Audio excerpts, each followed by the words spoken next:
Hello guys, welcome back to the strength for hope you learning well and making good investments. बात करेंगे Vodafone idea limited के बारे में। एक important video Vodafone idea का मैंने कल के दिन आपके साथ डिस्कस किया था, जहां पे आप चार्ट पैन पे देख सकते हो और समझ सकते हो कि क्या क्या पॉसिबिलिटी स्टॉक की है।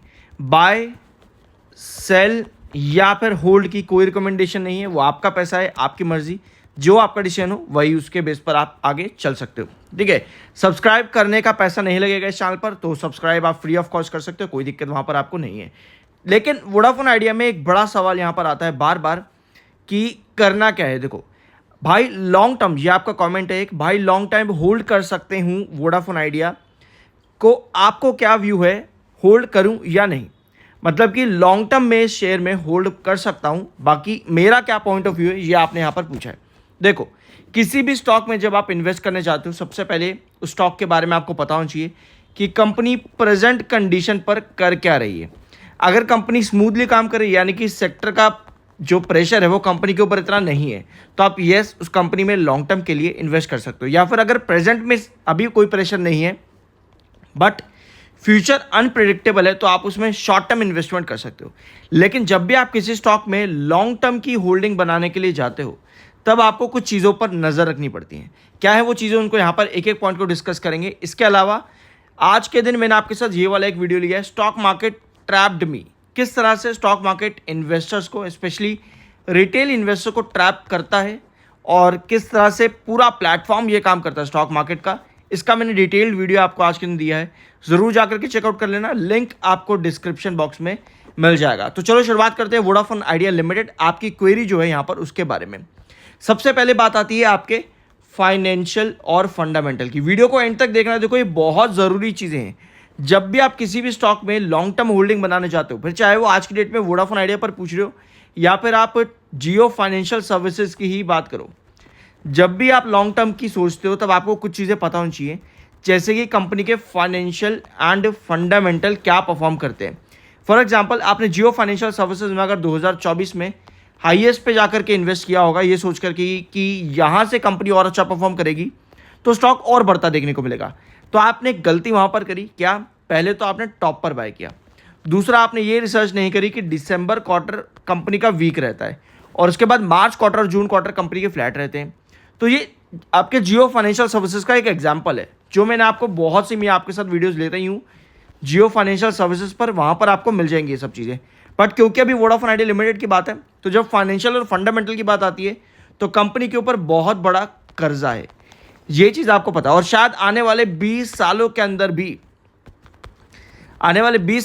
भी, कंपनी अपना ये कर्जा खत्म ना कर पाए। शायद हो सकता है कि कंपनी को इतने रिलीफ मिले इन कमिंग फ्यूचर कि ये पूरा कर्जा कंपनी का बिल्कुल ज़ीरो हो जाए। ठीक है, हो सकता है कि इतना रिलीफ कंपनी को यहाँ पर मिल जाए कि ये कर्जा कंपनी का ज़ीरो हो जाए और कंपनी फिर ऑपरेशंस पर अच्छी तरीके से काम करने लगे। लेकिन दूसरी बात आती है कि कंपनी का लॉस इतना ज़्यादा है कि अगर कंपनी का डेट भी मान लेते हैं कि ख़त्म हो जाए, तो उसमें आपको मदद कहाँ मिलेगी? उसमें आपको सिर्फ इतनी ही मदद मिलेगी कि शेयर का रेट जो है वो आपको बढ़ता देखने को मिलेगा। ठीक है, बस इतनी ही मदद है। यानी कि अगर एजीआर की ही हम बात करते हैं, अगर हम सिर्फ और सिर्फ एजीआर की ही बात करते हैं, मान लेते हैं कि सरकार की तरफ से कोई रिलीफ आ गया, एजीआर पे सरकार की तरफ से कोई रिलीफ आ गया, तो वोडाफोन आइडिया के शेयर पर आपको क्या इंपैक्ट दिखेगा? ऑफकोर्स बहुत स्ट्रांग रैली दिख सकती है, जैसे 2-3 सेशन में ही शेयर 30-35% तक रन कर सकता है।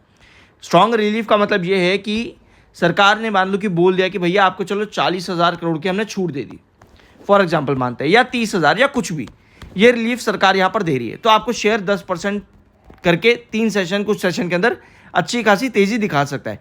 लेकिन उसके बावजूद भी शेयर सिर्फ और सिर्फ क्या एक बड़ा ब्रेकआउट देगा, यानी कि मल्टीबैग रिटर्न देगा, या फिर एक रेंज बाउंड बनेगा, वो किस तरह से डिसाइड किया जाएगा? वो डिसाइड किया जाएगा कंपनी के सब्सक्राइबर बेस पर और कंपनी के ऑपरेशन पर।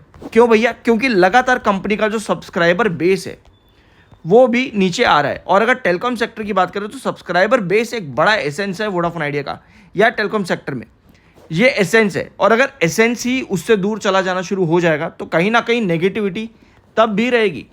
ठीक है, तो ऐसे में कंपनी को क्या करना है? यहाँ पे कंपनी को सबसे कम टैरिफ लगाने पड़ेंगे। ऑफकोर्स टैरिफ हाइक करना ही कंपनी का मेजर मोटिव है, ताकि कंपनी फर्दर फंड रेज कर सके या फिर कंपनी फर्दर एक्सपेंशन कर सके।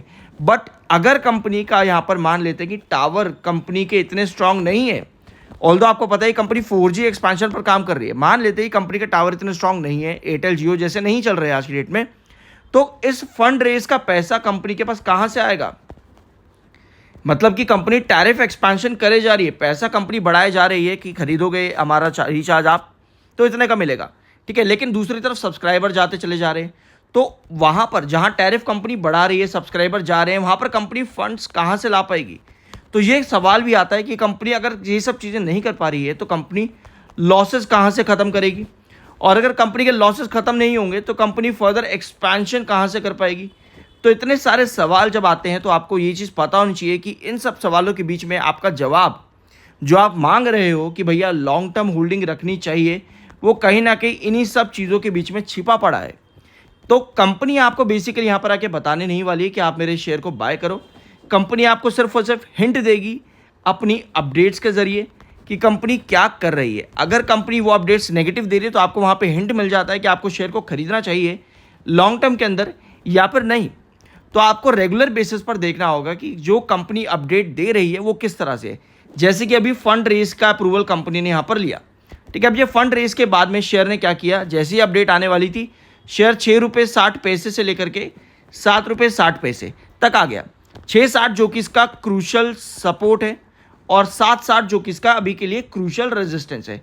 तो शेयर ने क्या किया, शेयर अभी भी रेंज के अंदर ही है, डिस्पाइट इसके कि कंपनी ने इतने सारे इंपॉर्टेंट डिसीजन लिए, उसके बावजूद भी शेयर एक रेंज पर है और इन डिसीजन की जरूरत भी थी। तो उसके बावजूद भी शेयर आपको बढ़ता इतना नहीं दिख रहा है, मतलब कि शेयर ने 15% के आसपास की रिटर्न दे दिए, ठीक है। एक महीने के अंदर, कुछ दिनों के अंदर शेयर ने 15% की रिटर्न दे दिए, बट उसके बावजूद भी जो आपको ब्रेकआउट चाहिए वो नहीं दे पा रहा। यानी कहीं ना कहीं जो हर्डल्स है, यानी कि जो फंड्स कंपनी को फ्रीक्वेंटली देने, अकॉर्डिंग टू मार्केट एक्सपर्ट्स का जो ओपिनियन है कि कंपनी को एक के बाद दूसरा, दूसरे के बाद तीसरा, इस तरह से फंड्स कंपनी को देने ज़रूरी है, फंड रेज करना ज़रूरी है। अगर ये कंपनी नहीं कर पा रही है तो कहीं ना कहीं आपको चीज़ें क्या दिखेंगी, रेंज बाउंड, ठीक है। तो ऐसे में 10 रुपये का फिर प्राइस आता है कि सरकार ने यहाँ पर AGR का इक्विटी कन्वर्जन कर रखा है 10 रुपये के प्राइस पर। तो ऐसे में हमें एक होप रहती है कि भैया चलो जी, एटलीस्ट 10 रुपये एक प्राइस है जहाँ पर शेयर में हम एक्सपेक्ट कर सकते हैं कि ये फ्यूचर में देखने को मिले।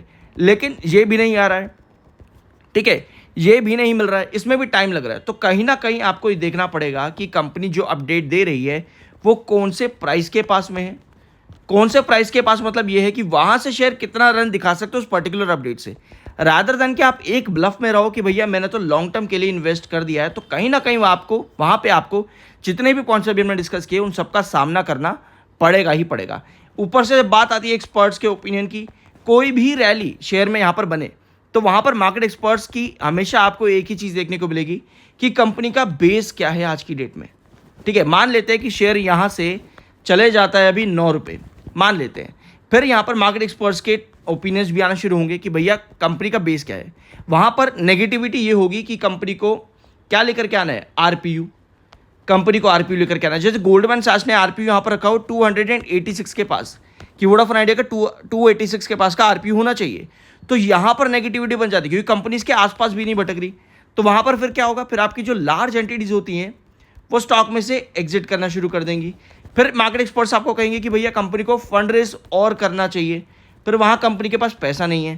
फिर मार्केट एक्सपर्ट्स कहेंगे कि भैया AGR पर कोई भी सवाल नहीं है, तो वहाँ पे भी कंपनी के पास कोई जवाब नहीं होगा, ठीक है। फिर दूसरी बात आती है कि भैया बैंक्स पैसा देने को तैयार नहीं है।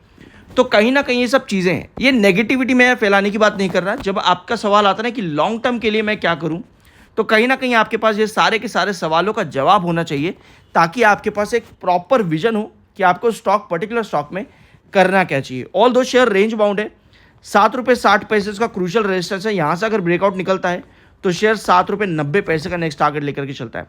इसके बाद 8.40 आते हैं, फिर बाकी धीरे धीरे करके लेवल यहाँ पर बढ़ते हैं, ठीक है। लेकिन आपको एटलीस्ट एक ब्रेकआउट देना ज़रूरी है जो कि आ सकता है किसी पॉजिटिव न्यूज़ से, जैसे कि बैंक्स, जैसे कि फंड रेज, जैसे कि AGR या फिर गवर्नमेंट का कोई डिसीजन। सो आई होप कि ये वीडियो आपको पसंद आएगा। बाय या सेल की कोई रिकमेंडेशन नहीं है। मिलते हैं अगले वीडियो में।